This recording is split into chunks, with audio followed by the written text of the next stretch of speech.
पिछले कुछ महीनों में कुछ इंटरेस्टिंग चीजें हो रही हैं। पाकिस्तान में रहने वाले भारत के कुछ मोस्ट वांटेड आतंकवादी धीरे धीरे टपक रहे हैं। A Lashkar-e-Taiba operative was killed in Pakistan's Karachi. उर्फ जमाली को पाकिस्तान के कराची शहर में 1 मार्च को गोली मार दी है। Maulana Ziaur Rahman was assassinated. This killing is starting to spook Pakistan's security apparatus. और सिर्फ पाकिस्तानी आतंकवादी ही नहीं, खालिस्तानी आतंकवादी भी पाकिस्तान से लेके कनाडा तक में टपक रहे हैं। Another man named on an Indian most wanted list has turned up dead in Canada. भारतीय उच्चायोग पर हिंसक प्रदर्शन के मास्टरमाइंड की मौत हो गई है। अवतार सिंह खांडा की एक भी मच्छर नहीं बचेगा। मार्च 2022 से लेके आज तक 17 ऐसे एंटी इंडिया आतंकवादी निपट चुके हैं और जो बचे हुए हैं वो इतना डरे हुए हैं जितना बॉलीवुड ओरिजिनल गानों से डरता है। कुछ लोग क्लेम कर रहे हैं कि इसके पीछे भारत और रॉ की साजिश है। रॉ पाकिस्तान में ऑपरेट कर रही है। वो जो हम कहते हैं रॉ की साजिश, कोई ऐसा मामला है और हम घर में घुस के मारेंगे। तो क्या भारत इजराइल के मोसाद और अमेरिका के CIA से कुछ सबक सीख रहा है? इसका जवाब थोड़ा कॉम्प्लिकेटेड है, आइए पता करते हैं। हेलो श्याम शर्मा शो के इस एपिसोड में आपका बहुत बहुत स्वागत है। मैं हूं सेकुलरिज्म का CEO श्याम शर्मा और आप सबको एक सेकंड प्रणाम। तो देखिए ये रॉ क्या है? नहीं, मैं WWE रॉ की बात नहीं कर रहा। ये कैसा रॉ है? इस रॉ का नाम है रिसर्च एंड एनालिसिस विंग, जो भारत की स्पाई एजेंसी है। देखिए इंडिपेंडेंस के बाद भारत में सिर्फ एक इंटेलिजेंस एजेंसी थी जिसका नाम था इंटेलिजेंस ब्यूरो। लेकिन 1966 में जब इंदिरा गांधी प्राइम मिनिस्टर बनी तब तक ऑलरेडी इंडिया 3 बड़े युद्ध लड़ चुका था। 1946 में और 1965 में पाकिस्तान के खिलाफ और 1962 में चाइना के खिलाफ। तो गवर्नमेंट में ये फीलिंग थी कि एक ऐसी एजेंसी भी होनी चाहिए जो इंडिया के बाहर फॉरेन देशों में इंटेलिजेंस कलेक्ट करे। तो 1968 में इंटेलिजेंस ब्यूरो को 2 पार्ट्स में डिवाइड किया जाता है, इंटेलिजेंस ब्यूरो और रॉ, जहां इंटेलिजेंस ब्यूरो डोमेस्टिक इंटेलिजेंस को देखेगी और रॉ फॉरेन इंटेलिजेंस को देखेगी। और इंदिरा गांधी ने इंटेलिजेंस ब्यूरो से एक ऑफिसर को सिलेक्ट किया जिनका नाम था रामेश्वर नाथ काओ, और उन्हें रॉ को डेवलप करने की रिस्पॉन्सिबिलिटी दी जाती है। RN काओ भारत के सबसे लेजेंडरी स्पाई मास्टर्स में से एक हैं और उन्होंने और उनके सबऑर्डिनेट शंकरन नायर ने साथ में मिलके रॉ के स्ट्रक्चर को पूरा फॉर्मेट किया, उसकी फंक्शनैलिटी डेवलप की और उसके सारे अलग अलग पोजीशंस डेवलप किए। रॉ की फॉर्मेशन जो इजराइल की फेमस स्पाई एजेंसी है मोसाद, उससे काफी सिमिलर है। 1948 में जब इजराइल में ब्रिटिश रूल खत्म हुआ और इजराइल स्टेट क्रिएट किया गया तो उसके तुरंत बाद इजराइल के ऊपर 5 अरब कंट्रीज ने यानी इजिप्ट, इराक, जॉर्डन, लेबनान और सीरिया ने अटैक कर दिया। ये वॉर इजराइल जीतता है, लेकिन उसके साथ साथ ही 1949 में मोसाद की एस्टैब्लिशमेंट होती है प्राइम मिनिस्टर डेविड बेन गुरियों की लीडरशिप में, क्योंकि ये रियलाइज किया जाता है कि फ्यूचर थ्रेट से डील करने के लिए फॉरेन इंटेलिजेंस डेवलप करना बहुत जरूरी है। और मोसाद के काफी जाने माने ऑपरेशंस भी रहे हैं। 1960 में एक Nazi war criminal Adolf Eichmann का मोसाद ने अर्जेंटीना में जाकर ढूंढा और वहां से किडनैप करके इजराइल लाए, जहां पर उसका ट्रायल किया गया और फिर उसको फांसी दी गई। Following the failure of his plea to the Israeli president, Adolf Eichmann paid the supreme penalty. 1972 के म्यूनिक ओलंपिक्स में 8 पैलेस्टीनियन आतंकवादियों ने 11 इजरायली एथलीट्स को मारा, जिसके बदले में इजराइल ने एक ऑपरेशन लॉन्च किया जिसका नाम था wrath of God. First of all यार, क्या बढ़िया नाम रखते हैं ये लोग अपने मिशंस का। हमको भी ऐसे ही तगड़े नाम रखने चाहिए जैसे इंद्रस्य प्रतिशोध। और फिर इस रैथ ऑफ गॉड ऑपरेशन के तहत उन सारे पैलेस्टीनियन आतंकवादियों को और उनके हैंडलर्स को ढूंढ कर इजराइल ने खत्म किया। ऑपरेशन थंडरबोल्ट एक और उनका फेमस ऑपरेशन है, जब 1976 में एक इजरायली पैसेंजर फ्लाइट को कुछ आतंकवादी हाईजैक करके युगांडा ले जाते हैं, जो कि इजराइल से अराउंड 4500 किलोमीटर दूर है। लेकिन इजराइल ने इन आतंकवादियों के साथ निगोशिएशन करने के बजाय ऑपरेशन थंडरबोल्ट लॉन्च किया, जिसमें वो रात के अंधेरे में युगांडा में लैंड किए, उस फ्लाइट में जाकर सारे आतंकवादियों को मारा, पैसेंजर्स को सेफली इवैक्यूएट किया और वापस इजराइल भी ले आए। और इन्हीं नियर इम्पॉसिबल मिशंस को दिखाते हुए मोसाद के ऊपर काफी सारी हॉलीवुड मूवीज भी बनी हैं। For example the Impossible Spy, Operation Finale, Munich, Kidon, the Red Sea Diving Resort और द एंजल। साला बॉलीवुड में ये फिल्में बनती ना तो इजराइल को ये आतंकवादी दिखा देते। लेकिन देखिए, जहां तक इंटेलिजेंस कलेक्ट करने की बात आती है और मोसाद के स्टाइल के ऑपरेशंस करने की बात आती है तो रॉ की भी काफी इंटरेस्टिंग अचीवमेंट्स रही हैं। दोनों एजेंसीज के बीच में प्रॉब्लम क्या है कि मोसाद को जनरली इजरायली गवर्नमेंट का 100% फुल सपोर्ट मिलता है, लेकिन इंडिया के जो पॉलिटिशियंस हैं और इंडिया की जो पॉलिटिक्स है उसकी वजह से रॉ को पूरी तरह से सपोर्ट नहीं दिया जाता, ठीक से फंडिंग नहीं दी जाती और उनके काम में बहुत दखलंदाजी भी की जाती है। लेकिन इसके बावजूद रॉ की कुछ बहुत इंटरेस्टिंग अचीवमेंट्स रहे हैं। एक प्रोमिनेंट एग्जाम्पल रहा है कि ऑपरेशन साइक्लोन का कैसे रॉ ने जवाब दिया था। ऑपरेशन साइक्लोन अमेरिका के CIA का ब्रेन चाइल्ड है, जब उन्होंने और पाकिस्तान ने मिलकर अफगानिस्तान के मुजाहिदीन को फंड्स देना शुरू किया था और ट्रेनिंग देनी शुरू की थी अफगानिस्तान में सोवियत यूनियन से लड़ने के लिए। अब इस बात से इंडिया घबराया हुआ था, क्योंकि देखिए ये जो इस्लामिक आतंकवादी है जिनको ये मुजाहिद बोलकर ट्रेनिंग दे रहे हैं, ये भारत के लिए एक बहुत बड़ा सिक्योरिटी थ्रेट बन सकता है। और इवेंचुअली भारत सही भी प्रूव हुआ, बिकॉज यही मुजाहिद बाद में जाके तालिबान बन गए। इसके जवाब में रॉ ने अलेजिडली अपना खुद का एक ऑपरेशन लॉन्च किया और 3 बड़े बड़े वॉरलॉर्ड्स अफगानिस्तान से रिक्रूट किए। उनमें से सिर्फ एक का नाम रिलीज किया गया है, जो कि अलेजिडली अहमद शाह मसूद है, जिसे मॉडर्न अफगानिस्तान का सबसे बेहतरीन गुरेला फाइटर माना जाता है। लेकिन बाकी 2 वॉरलॉर्ड्स का नाम अभी तक रिलीज नहीं किया गया है और लोगों को पता नहीं है कि अभी भी वो रॉ के लिए काम कर रहे हैं या नहीं। 1971 में जब बांग्लादेश की लिबरेशन मूवमेंट चल रही थी, तब फिर से रॉ ने डायरेक्टली ISI और CIA दोनों से टक्कर मारी। बांग्लादेश लिबरेशन मूवमेंट में अमेरिका की CIA पाकिस्तान और ISI को सपोर्ट दे रहा था, लेकिन उसके रिस्पांस में रॉ ने मुक्ति वाहिनी डेवलप की। इस मुक्ति वाहिनी को मिलिट्री ट्रेनिंग दी, वेपन्स और एम्युनिशंस प्रोवाइड किए, जिसने इवेंचुअली पाकिस्तान के टुकड़े करने में और बांग्लादेश को आजाद करने में एक बहुत बड़ी भूमिका निभाई। इस बांग्लादेश के ऑपरेशन के बाद फ्रांस की स्पाई एजेंसी के चीफ ने कहा कि रॉ और काओ दुनिया की 5 ग्रेटेस्ट इंटेलिजेंस एजेंसीज और चीफ्स में से एक है और बांग्लादेश की इंडिपेंडेंस में रॉ का बहुत बड़ा हाथ भी था। लेकिन बांग्लादेश की इंडिपेंडेंस के बाद भी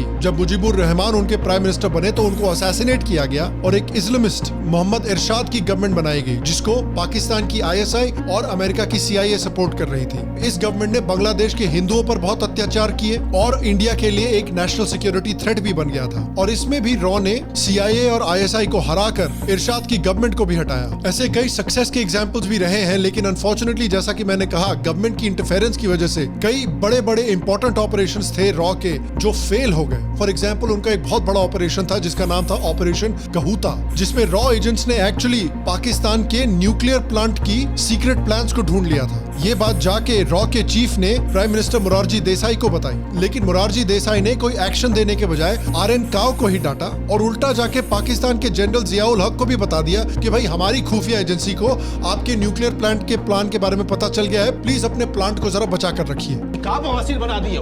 इतनी बेवकूफाना हरकत से RN काओ इतना नाराज हुए कि उन्होंने अपनी पोस्ट से रिजाइन कर दिया। इमेजिन कीजिए कि शायद इंडिया पाकिस्तान के न्यूक्लियर प्रोग्राम को रोक सकता था, लेकिन हमारे पॉलिटिशियंस ने ये अलाउ नहीं किया। कसम से यार, ये तो वही बात हुई ना कि आप कॉलेज में हैं और आपको कॉलेज में एक क्लास को पास करना बहुत जरूरी है ग्रेजुएट करने के लिए, लेकिन उस क्लास को पास करने के लिए आप उस क्लास के लेक्चरर को लपड़ मार देते हैं, उसके कपड़े फाड़ देते हैं और उसके टेबल पे जाके हक देते हैं। इससे कैसे पास करोगे यार? बेसिकली यही काम भारत ने भी किया। उसके ऊपर से मोरारजी देसाई ने रॉ का बजट भी 30% घटा दिया। कई डिफेंस एक्सपर्ट्स का मानना है कि इसी वजह से रॉ इंदिरा गांधी और अटल बिहारी वाजपेयी की लीडरशिप में काफी पावरफुल था, लेकिन मोरारजी देसाई और UPA की लीडरशिप में काफी वीक हो गया था। क्योंकि UPA की लीडरशिप में भी जो गवर्नमेंट थी, उन्होंने सेक्युलरिज्म के चक्कर में, शायद लोगों की कम्युनल फीलिंग्स ना हर्ट हो, इस चक्कर में रॉ के कई टिप्स को भी इग्नोर किया था। 26/11 के जो अटैक हुए थे मुंबई में, जिसमें इतने सारे मासूम हिंदुस्तानी मारे गए थे, उसमें CIA और रॉ दोनों से गवर्नमेंट को वार्निंग मिली थी, लेकिन उन्होंने कुछ नहीं किया। उल्टा कांग्रेस के लीडर्स तो किताबें लिख रहे थे और प्रेस कॉन्फ्रेंसेस कर रहे थे कि ये आतंकवादी अटैक पाकिस्तान ने नहीं बल्कि RSS ने करवाया है। Nowhere in this book you will see the involvement of the Pakistani terrorists in 26/11. और अगर अपने देश को इतना बड़ा थप्पड़ काफी नहीं था, तो ये गवर्नमेंट पाकिस्तान के साथ मिलके एक जॉइंट स्टेटमेंट निकाल रही थी कि भाई हम लोग टेररिज्म के बिल्कुल खिलाफ हैं साथ में। शर्म नहीं आती? 2013 में हैदराबाद में भी जो ब्लास्ट हुआ था, उसमें भी गवर्नमेंट को इंटेलिजेंस दी गई थी सीक्रेट एजेंसीज के द्वारा, और फिर से इस इंटेलिजेंस को इग्नोर किया गया था। और पाकिस्तान पर एक्शन लेने के बजाय, रॉ को स्ट्रॉन्ग करने के बजाय, हमारे देश में प्रायोरिटी तो कुछ और ही चल रही थी ना। क्या थी वो प्रायोरिटी? अरे भाई, अमन की आशा और क्या। और अगेन पाकिस्तानियों की तरफ से अमन की आशा की आप इच्छा देख लीजिए। जो मुसलमान का दिल है या जो पाकिस्तानी का दिल है, वो उनका हो नहीं सकता। बहुत ही नेगेटिव किस्म की अप्रोच, बहुत ही नेगेटिव किस्म की सोचें हैं उनकी। अमन की आशा चाहिए किसी को? आपको चाहिए? इतने पथेटिक थे ना इंडिया वाले, इतना वन साइडेड याराना था उनका, जितना कुछ लोगों का होता है जो अपने फेवरेट फीमेल इंस्टाग्राम इन्फ्लुएंसर्स को send bobs and vagene type के DM भेजते हैं। शर्म करो, भगवान से डरो वालों। लेकिन 2014 में जब बीजेपी जीत के आई, तो बीजेपी ने कैंपेन किया था कि भाई हम नेशनल सिक्योरिटी को स्ट्रॉन्ग करेंगे, आतंकवाद पर कड़े कदम लेंगे, हम पाकिस्तान पर कड़े कदम लेंगे। मोदी ने तो यहाँ तक कहा था कि वो आतंकवाद का कैसे जवाब देंगे। घर में घुस के मारेंगे। लेकिन इसके बावजूद इनिशियली मोदी जी ने भी वही गलतियां की शायद जो कांग्रेस करती हुई आ रही थी। मोदी जी ने भी पाकिस्तान से बहुत दोस्ती करने की कोशिश की। प्रधानमंत्री नरेंद्र मोदी पहुंच चुके हैं और उनके साथ नवाज शरीफ भी मौजूद हैं। आपने मुझे कहा था कि पाकिस्तान को उसकी भाषा में जवाब देना चाहिए। प्रधानमंत्री बने, आपने नवाज शरीफ को इनवाइट कर लिया। उनके यहाँ आप बर्थडे मना है, केक काटने भी चले गए। लेकिन जवाब में क्या मिला? अरे भैया जो हमेशा से मिलता आ रहा है। आतंकवादियों ने उरी के सेना मुख्यालय पर हमला कर दिया था। पठानकोट के हमले की पाकिस्तान के खिलाफ एनआईए को कई अहम सबूत मिल गए।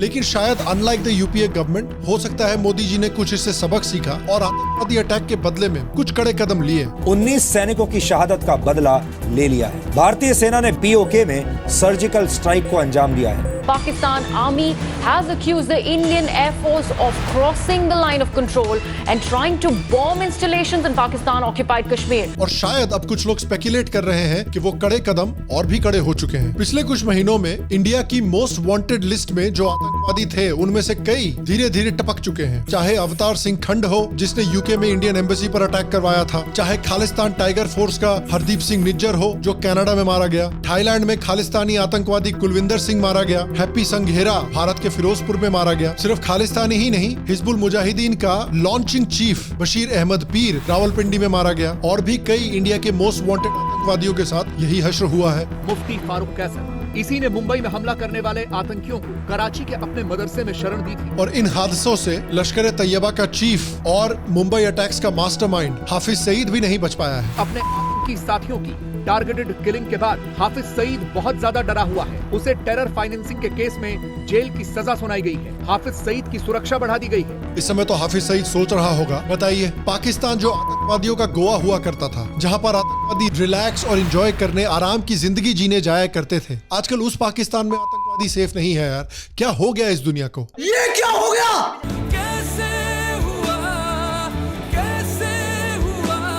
अब कुछ लोगों ने इन अटैक्स को इंडिया से लिंक किया है और इंडिया की इंटेलिजेंस एजेंसी रॉ से लिंक किया है। Credible allegations of a potential link between agents of the government of India and the killing of a Canadian citizen, Hardeep Singh Nijjar.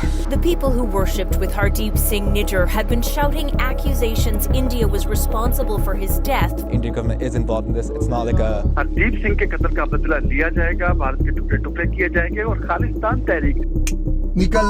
तो सवाल उठता है कि क्या एक्चुअली इंडिया और रॉ ने ये अटैक्स करवाए हैं? देखिए सबसे पहले एक चीज हमें समझनी पड़ेगी कि खासकर जो कनाडा की बात है, कनाडा में जो कई सारे खालिस्तानी आतंकवादी हैं वो सिर्फ आतंकवाद में ही नहीं बल्कि कनाडा की इलीगल ड्रग गैंग्स में भी लगे हुए हैं। Drugs from Afghanistan and Pakistan, sell them in India, export them to Europe to fund Khalistani campaigns in Canada and London. 1980s से पंजाबी गैंग्स कनाडा में ऑपरेट कर रहे हैं। जो खालिस्तानी हरदीप सिंह निज्जर अभी मारा गया है वो भी एक गैंग चलाता था। पंजाब पुलिस ने 2019 में एक इंटरनेशनल गैंग रिंग को बस्ट किया था जिसमें कई मेंबर कनाडा के थे। 2021 में टोरंटो पुलिस ने 33 गैंगस्टर्स को पकड़ा था जिसमें कि 24 से ज्यादा गैंगस्टर्स पंजाबी थे। खालिस्तानी एक्सट्रीमिज्म मॉनिटर के मुताबिक पंजाबी गैंगस्टर्स जो हैं वो कनाडा का थर्ड सबसे डेंजरस इलीगल गैंग है। 2006 से आज तक लेके गैंग रिलेटेड वायलेंस में जितने भी गैंगस्टर्स मारे गए हैं उसमें से 21% पंजाबी थे। तो आप देख सकते हैं कि कनाडा में जो कई खालिस्तानी हैं वो गैंग्स में भी इन्वॉल्व हैं और ये गैंग के लोग एक दूसरे के गैंग में ही कत्लेआम भी करते रहते हैं। और जहां तक पाकिस्तानी आतंकवादियों की बात आती है तो आप देख ही रहे हैं कि तालिबान और जो तहरीके तालिबान पाकिस्तान है यानी पाकिस्तानी तालिबान वो किस तरह से हाथ धो के पाकिस्तानी आर्मी के पीछे पड़ गए हैं।